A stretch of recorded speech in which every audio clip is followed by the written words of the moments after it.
88వ దావీదు సంకీర్తన మొదటి వచనము. యెహోవా నాకు రక్షణకర్తవగు దేవా, రాత్రి వేళ నీ సన్నిధిని మొర్రపెట్టునాడు.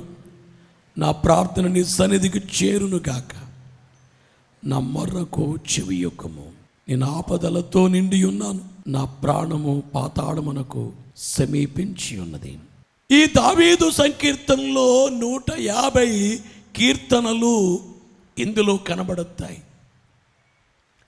150లో 73 కీర్తనలు దావీదు గారు వ్రాసినట్లు, 12 కీర్తనలు ఆసాపు వ్రాసినట్లు, ఒక కీర్తన 90వ కీర్తన మోషే గారు వ్రాసినట్లు, 2 కీర్తనలు సొలొమోను గారు వ్రాసినట్లు, ఒక కీర్తన ఇప్పుడు చదువుకున్న 88వ కీర్తన హేమాను వ్రాసినట్లు, 89వ కీర్తన ఏతాము వ్రాసినట్లు.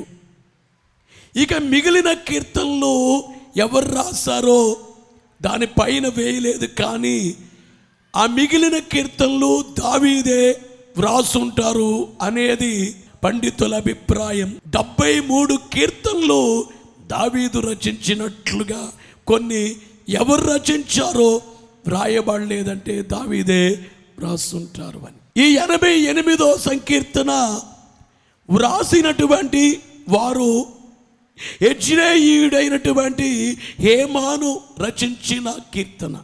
అంటే ఈ కీర్తన దైవ ధ్యానములో రచించింది హేమానైతే కోరగు కుమారులు దీన్ని పాడారు. విషాదకరమైన పరిస్థితులలో పాడినటువంటి కీర్తన. హేమాను తాను ఇది ప్రార్థన చేశాడు. అందుకే ఈ 88వ కీర్తనకి హేమాను ప్రార్థన అంటారు. ఈ ప్రార్థన ఏ రీతిగా ఉంది అనేది అని చూస్తే, శోకములో ఉన్న కాలములో, దుఃఖములో ఉన్న కాలము, భయంకర పరిస్థితుల కాలములో ఈ కీర్తన వ్రాసారు.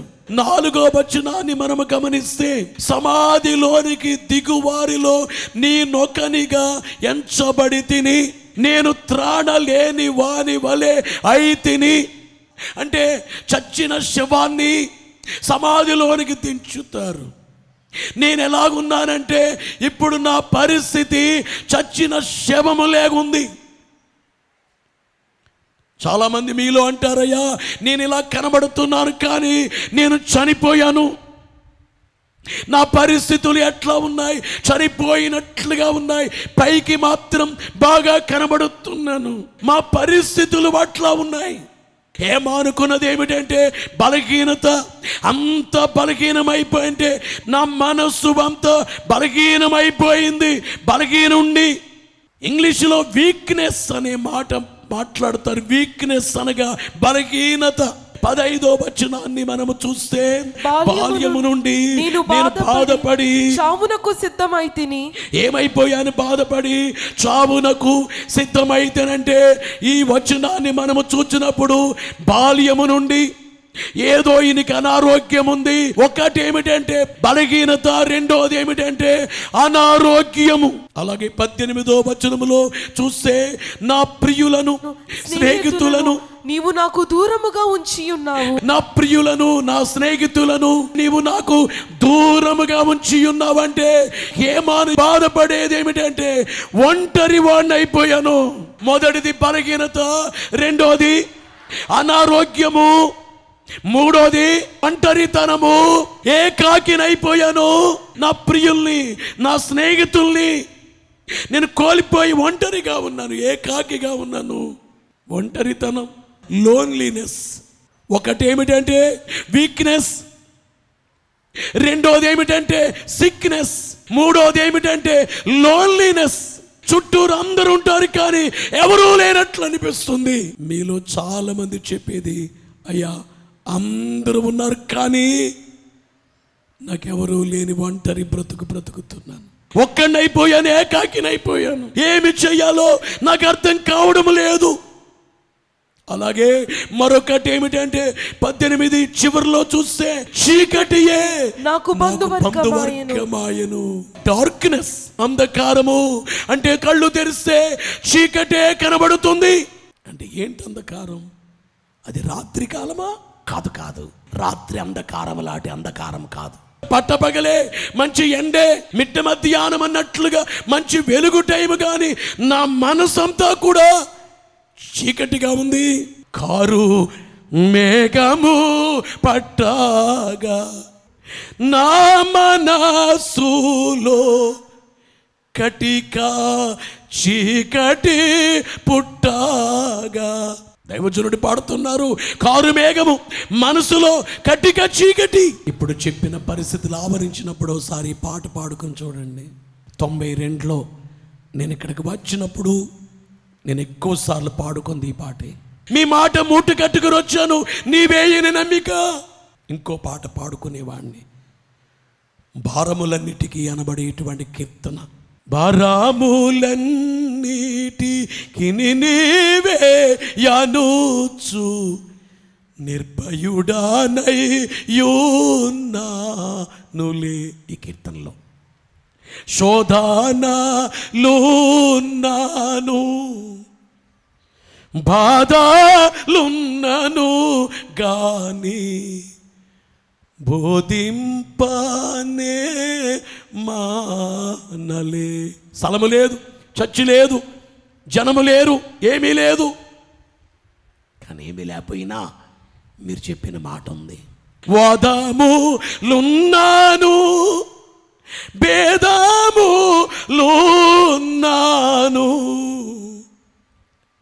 చాలామంది వాదిస్తున్నారు, భేదాలున్నాయి.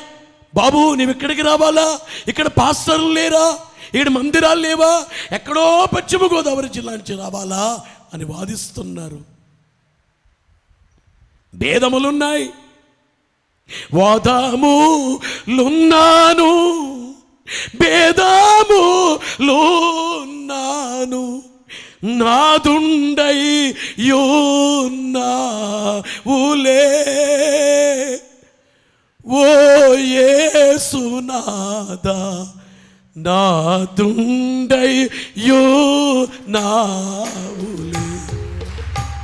ఓ యేసునాదా, నాదుండై యున్నావులే.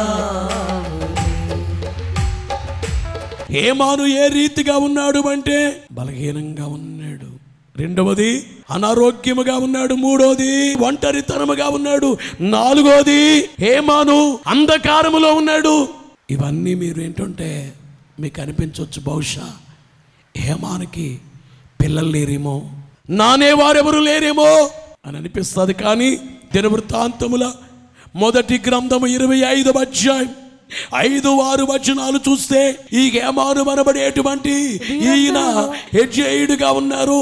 వీరందరూ దేవుని వాక్కు విషయములో రాజునకు దీర్ఘదర్శియగు హేమాను యొక్క కుమారులు, హేమాను యొక్క కుమారులు, హేమాను సంతతిని గొప్ప చేయుటకై, హేమాను సంతతిని గొప్ప చేయుటకై దేవుడు హేమానునకు 14 అంటే 14 మంది కుమారులు, ముగ్గురు కుమార్తెలను అనుగ్రహించి ఉండెను. ఎంతమంది పిల్లలు?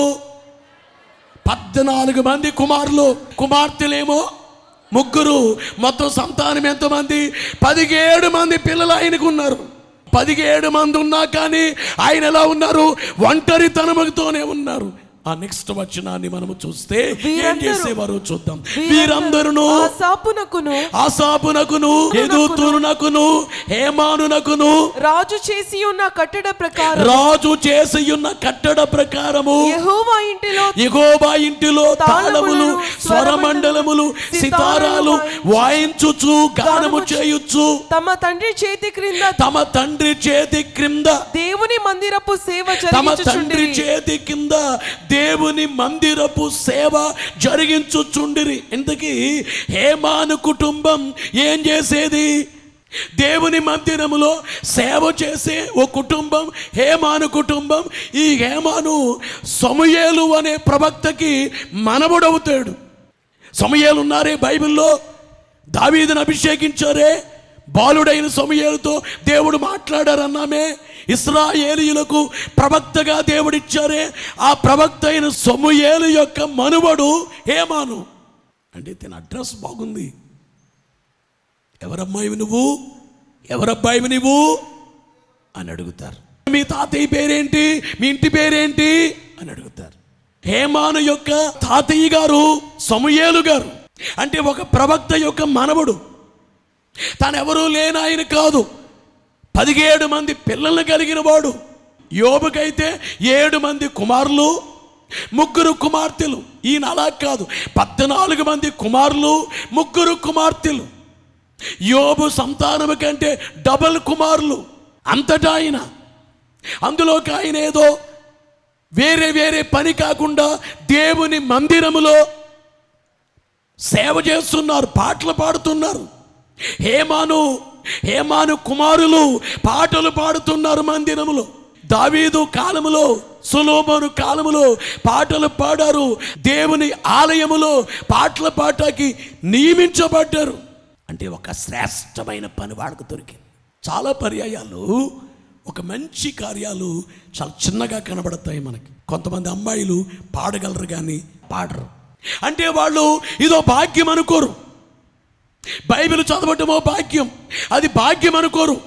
ఆ రోజుల్లో లేవీయులే మందిరాన్ని తోడవాలి, ఇంకెవరూ శుభ్రం చేయకూడదు. ఈ రోజైతే మనం ఎవరమైనా శుభ్రం చేయొచ్చు మందిరాన్ని, కానీ చేయరు. ఇంటి దగ్గరికి వెళ్ళిపోవాలంతే. కానీ కొంతమంది చివరి వరకు ఉండి చర్చ్ అంతా శుభ్రం చేసి, గ్రౌండ్ అంతా శుభ్రం చేసి, ఎందుకంటే ఆ రోజుల్లో వాళ్ళకి మందిరములో పాటలు పాడే భాగ్యం దొరికింది. ఈ రోజుల్లో నాకు మందిరములో సేవ చేసే, శుభ్రం చేసే భాగ్యం దొరికింది. ఆశీర్వాద భోజనాన్ని వడ్డించే భాగ్యం దొరికింది. హేమాను కుటుంబానికి ఏం దొరికింది? తమ తండ్రి చేతి క్రింద దేవుని మందిరపు సేవ జరిగించుచుండిరి. యెహోవా ఇంటిలో తాళములు, స్వరమండలములు, సితారాలు వాయించుచు గానము చేయొచ్చు. అంటే ఏం చేస్తారు? డ్రమ్స్ అన్నీ ప్లే చేస్తారు, సితారాలు వాయిస్తారు, తాళాలు వాయిస్తారు, స్వరమండలాలు వాయిస్తారు. ఇంకేం చేస్తారు చెప్పండి? గట్టిగా పాడతారు. ఈవేళ ఏదో ఒక వాయిద్యాన్ని నేర్చుకోవచ్చు కదా. నా చిన్నప్పుడు నేను మా చర్చిలో కంజీరు కొట్టేవాడిని. వీధుల్లో సువార్త చెప్పడానికి వెళ్ళినప్పుడు ఓ డ్రమ్ము తగిలించుకు డ్రమ్ము కొట్టేవాడిని. అంటే విశ్వాసం ఎప్పుడు కూడా దేవుణ్ణి ఎలా కనపరచాలా, ఇంకా ఎలా కనపరచాలా, అంతేగాని అలాగే కూర్చుంటారు కొందరు. ఎక్కడ వేసిన గొంగడు అక్కడే. కొంతమంది దేవుని కొరకు ఓ రోజు కష్టపడి 1000 రోజులు చెప్పుకుంటారు. దేవుని అర్థం కానందు వల్ల అలా మాట్లాడుతున్నాం. ప్రియులారా, హేమాను గాయకుడు, యెజ్రెయీయుడైనటువంటి హేమాను రచించిన దైవ ధ్యానం అని కనబడుతుంది. యెజ్రెయీయుడైనటువంటి హేమాను దేవుని సేవ చేసే కుటుంబంలో ఉన్నవాడు హేమాను. అయితే ఈ హేమానే ఏవో కష్టాలు వచ్చాయి, ఏదో భయంకర పరిస్థితులు వచ్చాయి. 1 కాదు 4 వచ్చాయి. అందుకనే తను చేసేటువంటి ప్రార్థన రీతంతా మనము గమనించినప్పుడు 13వ వచనములో, యెహోవా నేను నీతోనే మనవి చేయుచున్నాను, ఉదయమున నా ప్రార్థన నేను ఎదుర్కొనును. ఎప్పుడు చేస్తున్నాను ప్రార్థన? ఉదయమునే చేస్తున్నాను ప్రార్థన. అలాగే 9వ వచనాన్ని చూస్తే, బాధ చేత నా కన్ను క్షీణించుచున్నది, యెహోవా ప్రతిదినము నేను నీకు మొరపెట్టుచున్నాను. ఎప్పుడు ప్రార్థన చేస్తున్నాను? ఉదయం చేసి, అంటే రోజు, ఎవ్రీడే, ప్రతిరోజు ప్రార్థన చేస్తున్నాడట. అలాగే 1వ వచనాన్ని చదివితే, యెహోవా నా రక్షణకర్తవగు దేవా, రాత్రి వేళ నేను నీ సన్నిధిని మొరపెట్టున్నాడు. ఇప్పుడు చూడండి, ఎప్పుడు ప్రార్థన చేస్తున్నారు? రాత్రి చేస్తున్నారు, ఉదయం చేస్తున్నారు, ప్రతిరోజు చేస్తున్నాడు. అంటే హేమానుకున్నటువంటి అలవాటు ఏమిటంటే ఉదయము, మధ్యాహ్నము, రాత్రి, ప్రతిరోజు. చాలామంది ఒక రోజు చేసి అంతే పుల్ స్టాప్ పెట్టేస్తారు. అంతే. ఒక వారం చాలా బలంగా ఉంటారు, ఆ తర్వాత బలహీనమైపోతారు. మీరు అలాంటి కాదు. మీరు ఉదయము ప్రార్థన చేస్తారు, రాత్రికి ప్రార్థన చేస్తారు, రోజు ప్రార్థన చేస్తారు అని నేను నమ్ముతున్నాను. ఒకవేళ చెయ్యకపోతే ఈ రోజు నుంచి ప్రార్థన ఖచ్చితంగా నువ్వు చేస్తావని, నువ్వు చేయకుండా ఉండలేవని హేమాను ప్రార్థనను గూర్చి తెలుసుకున్న నీవే ఖచ్చితముగా నువ్వు ప్రార్థన చేస్తావని బహుగా ప్రార్థన చేయుడి. ఇక మీదట బహుగా ప్రార్థన చేయుడి. బహుగా ప్రార్థన చేసి బలమున్ సంపాదించి మహిలో కీడును గెలువుడి. దేవునికెప్పుడు మహిమా కలుగా నీయుడి. ఈ 88వ ఈ కీర్తన అంతా చదివితే హేమాను నమ్మదగిన వాడిగా కనబడతాడు. నమ్మదగిన వాడు యేసు మహారాజుకు నమ్మదగిన వాడు కాబట్టే శ్రమలో దేవుణ్ణి విడిచిపెట్టలేదు. శ్రమలో దేవుని మీద విశ్వాసం తగ్గలేదు. కొంతమంది శ్రమ రాగానే విశ్వాసం తగ్గిపోద్ది, కష్టాలు రాగానే విశ్వాసం తగ్గిపోద్ది, ప్రార్థన నెరవేరకపోతే విశ్వాసం తగ్గిపోద్ది, ఇంట్లో ఎవరైనా చనిపోతే విశ్వాసం తగ్గిపోద్ది. ఈ హేమానుకే 4 భయంకర పరిస్థితులు ఉన్నా కానీ దేవుని మీద ఉండేటువంటి నమ్మకం తగ్గలేదంటే హేమాను నమ్మదగినటువంటి వ్యక్తి. నమ్మదగిన వ్యక్తి అంటే శ్రమల్లో కష్టాల్లో తాను దిగజారిపోయి అవిశ్వాసములోకి వెళ్ళిపోలేదు. బైబిల్లో యోబు అవిశ్వాసములోకి వెళ్ళలేదు.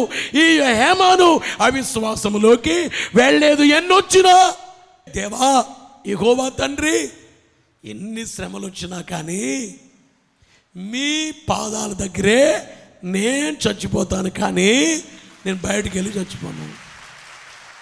బోలో యేసు మహారాజుకు. నువ్వెన్నో పాపాలు చేసావు, దేవుని దూరంగా బ్రతికావు, భయంకరంగా బ్రతికావు, దేవునికి అపకీర్తి తెచ్చావు. ఇప్పుడు చెప్పండి, చచ్చిపోయేటప్పుడు సైతానుగాడు కాళ్ళ దగ్గర పడి చచ్చిపోవడం బెటరా, దేవుని కాళ్ళ దగ్గర పడి చచ్చిపోవడం బెటరా? ప్రభువా మీ దగ్గరికి వచ్చాను, నన్ను కొట్టి చంపేయండి. ఆ చచ్చేదేదో మీ దగ్గరే చావాలి.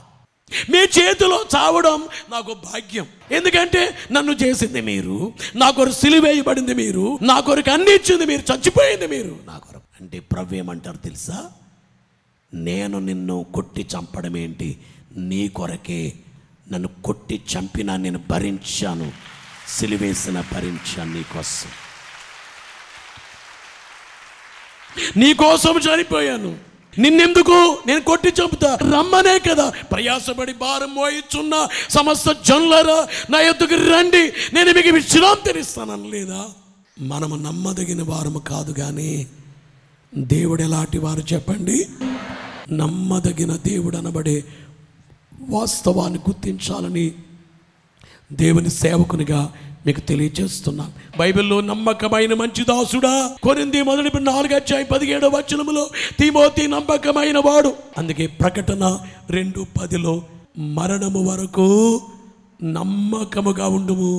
సేవకుడా నమ్మకముగా సేవ ఎంతకాలము, విశ్వాసి నమ్మకముగా ఎంతకాలం? మరణము వరకు. ఎన్ని పరిస్థితులు వచ్చినా కానీ, ఎంత వీక్నెస్, సిక్నెస్, ఎంత లోన్లీనెస్, డార్క్నెస్ ఎంత ఉన్నా కానీ మీ దగ్గర నేను నమ్మకముగా నేను ఉంటానయ్యా. 88లో పైన ప్రధాన గాయకునికి అనే దాంట్లో 2వ దాంట్లో యెజ్రెయీయుడైన హేమాను రచించిన దైవ ధ్యానం. హేమాను ఎలాంటి వాడంటే ధ్యాన హృదయాన్ని కలిగిన వాడు. ఎన్నొచ్చినా కానీ దేవుని ధ్యానిస్తాడు. బహుశా గుర్తికొచ్చే వారికి దైవ ధ్యానం అనే మాట పాత మాట, కొత్త మాట మీ అందరికీ తెలుసు కదా. దైవ ధ్యానము. ధ్యానములో ఉండండి, జ్ఞానమిచ్చును సలహా. ధ్యానములో ఉండండి అంటే హేమాను ఎలాంటి వాడంటే దైవ ధ్యానములో ఉంటాడు. క్రిస్మస్ ధ్యానం, శిలువ ధ్యానం, 7 మెట్ల ధ్యానం, రాకడ ధ్యానం. ధ్యానము మన దేశంలో కూడా చాలామంది చేస్తారు. ఆ ధ్యానాన్ని శ్వాస మీద ధ్యాస అంటారు. శ్వాస మీద ధ్యాస అని ఎందరో యోగులు తపస్సులు చేశారు, ధ్యానం చేశారు. అయితే ఈ ధ్యానం ఏమిటంటే శ్వాస మీద ధ్యాస కాదు, శ్వాసనిచ్చిన దేవుని మీద ధ్యాస, దైవ ధ్యానం. యెహోషువ గ్రంథములో 1వ అధ్యాయం 8వ వచనములో ధర్మశాస్త్రమును నీవు బోధింపక తప్పిపోకూడదు, దానిలో వ్రాయబడిన వాటన్నిటిని ప్రకారం తర్వాత దివారాత్రము దాన్ని ధ్యానించిన ఎడల, అంటే వాక్యాన్ని దివారాత్రము ధ్యానించు. అంటే దైవ ధ్యానము చాలా ముఖ్యం, వాక్య ధ్యానము.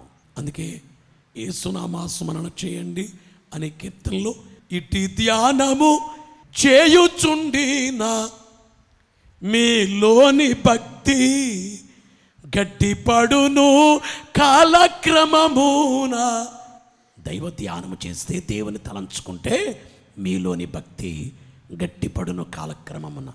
ఇట్టి ధ్యానము వలన మీకు ఎట్టి అప్పు లైన తీరును, ఇట్టి ధ్యానము వలన మీకు ఎట్టి వ్యాజ్యమైన గెలుచును, ఇట్టి ధ్యానము వలన మీకు ఎట్టి నిందాయైన అణుగును, ఇట్టి ధ్యానము వలన మీకు ఎట్టి కలహమైన ఆగును, ఇట్టి ధ్యానము వలన మీకు వట్టి మాట వట్టి తగును, ఇట్టి ధ్యానము వలన మీకు వట్టి మాట వట్టి తగును.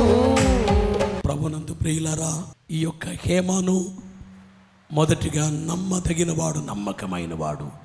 రెండవదిగా దైవ ధ్యానము చేసేటువంటి వ్యక్తి హేమాను. తనకు శ్రమలు వచ్చినా కానీ ఏ విడిచిపెట్టలేదు, ధ్యానం విడిచిపెట్టలేదు. పరిస్థితులు విషమించినా కానీ ధ్యానం ఎందుకంటే దేవుణ్ణి ఎరిగిన వ్యక్తి. ఎన్నొచ్చినా దేవుని విడిచిపెట్టి వెళ్ళిపోతే నష్టపోతాను. దేవుని దగ్గరే ఉంటే, దేవుడు మౌనంగా ఉన్నారంటే ఈ మౌనము తర్వాత ఖచ్చితంగా దేవుని కార్యము జరుగుతుంది. కొన్నిసార్లు దేవుడు నిశ్శబ్దంగా ఉంటారు. నువ్వు ఒంటరిగా ఉన్నా, నువ్వు లోన్లీనెస్లో ఉన్నా, లేక డార్క్నెస్లో ఉన్నా, లేక వీక్నెస్ కలిగి ఉన్నా, సిక్నెస్ కలిగి ఉన్నా, దేవుడేమి మాట్లాడరు, మౌనంగా ఉంటారు. మౌనం అది నిశ్శబ్ద కాలం. ఇప్పుడే ఇన్ని ప్రార్థనలు చేస్తున్నానే జవాబు రాలేదండి. బైబిల్లో మలాకీ గ్రంథానికి మత్తయి సువార్తకి మధ్య 400 సంవత్సరాలు నిశ్శబ్ద కాలం. దేవుడు కనబడలేదు, మాట్లాడలేదు, ప్రవక్తల్ని పంపించలేదు, మౌనంగా ఉన్న కాలం. అందరూ ఆశ్చర్యం, ఏమిటిది, దేవుడు కనబడరే, మాట్లాడరే. ఒకనాడు పశువులు కాసే ఆమోసు మేడి పండ్లు ఏరుకొని ఆ ఆమోసునే దేవుడు ప్రవక్తగా ఆయనతో మాట్లాడరే. ఒక్క ప్రవక్త రాలేదే. ఏంటి ఈ నిశ్శబ్దానికి కారణం ఏంటి? ఈ నిశ్శబ్దం వెనుక ఏముంది అర్థం కాలేదు. కానీ 400 సంవత్సరాల నిశ్శబ్ద కాలమైన తర్వాత దేవుడే భూమి మీదకు వచ్చేశారు. బోలో యేసు మహారాజుకు. ఇప్పుడు నిశ్శబ్దం మంచిదా కాదా? నిశ్శబ్దం ఎందుకంటే, మానవులారా నేనే వచ్చేస్తున్నా. ప్రవక్తలు ఎందుకు? ఇంకా ఏలియాలాడి ప్రవక్త, లేక ఎలీషాలాడి ప్రవక్త, ఇర్మియా ప్రవక్త, యెషయా ప్రవక్త, యెహెజ్కేలు, వీళ్ళెందుకు? దేవుణ్ణైన నేనే మీ మధ్యకు వచ్చి మీతో మాట్లాడతా, మీ ఇళ్లల్లో భోంచేస్తా, వీధుల్లో తిరుగుతా, మీ కొరకు భూలోకములో బోధిస్తా, కార్యాలు చేస్తా, కుంటోళ్ళు నడిపిస్తా, గురుటివాడికి చూపిస్తా, మూగవాడికి మాటిస్తా, చచ్చినోళ్ళని లేపుతా. నేనే సిలువేయబడి చనిపోయి మీకు రక్షణ ఇస్తాను. ఇంకెందుకు మీకు ప్రవక్తలు? నేనే వచ్చేస్తున్నాను కాబట్టి మౌనంగా ఉన్నాను. నిశ్శబ్దం. అలాగే నీ జీవిత కాలంలో దేవుడు ప్రార్థన నెరవేర్చట్లేదంటే, నిశ్శబ్దంగా ఉందంటే, దాని తర్వాత అద్భుతమైన కార్యం ఏమిడి ఉంది. కీడు కేవలంబుగా కీడంచు భావించి కిన్నుడనైపోదునా. అందుకిందా చెప్పాను కదా, నీవేయని నమ్మిక. ఆ పాట నాకేమి కుదువ నాదుడుండ, పరమదేవుండే నా పక్షమై ఉండగా నరుడేమి చేయగలడు. ప్రభునందు ప్రియులరా, ఒకటి నమ్మకమైన వాడు, రెండోది దైవ ధ్యాన హృదయం కలిగిన వాడు, మూడోది కీర్తనాకారుడు, పాటలు పాడేవాడు. ఎప్పుడైనా చక్కగా పాటలు పాడటం, గట్టిగా పాడటం. కొలస్సీ పత్రికలో 3:16 సంగీతములతోను కీర్తనలతోను అనే మాట చూస్తున్నాం. ఎఫెసీ 5:19 కూడా కీర్తనలతో, అపోస్తుల కార్యాలు 16:25 కీర్తనలు పాడుచున్న పౌలు గారు కీర్తనాకారుడు. హేమాను పాటలు పాడే వ్యక్తి. దేవుని ఆలయంలో ఇవాళ మిమ్మల్ని అడుగుతున్నాను, నీ జీవితంలో పాటలు ఎలా పాడుతున్నావు? నీ స్వరము దేవునికి ఇస్తున్నావా? ప్రభునందు ప్రియులారా, కీర్తనాకారుడు. నెక్స్ట్ రక్షణ. అందుకే మొదటి వచనములు యెహోవా నా రక్షణకర్తవగు దేవా అంటున్నాడంటే రక్షణ అంగీకరించిన వ్యక్తి హేమాను. యెహోవాయే నా రక్షకుడు. అలాగే ఈవేళ యేసే నా రక్షకుడు, నా పాప విమోచకుడు, యేసే నాకు మోక్షదాత, యేసే నా పాపాలు కడిగేది, యేసు రక్తమే నాకు మోక్షమునకు మార్గం. యేసే బోలో యేసు మహారాజుకు.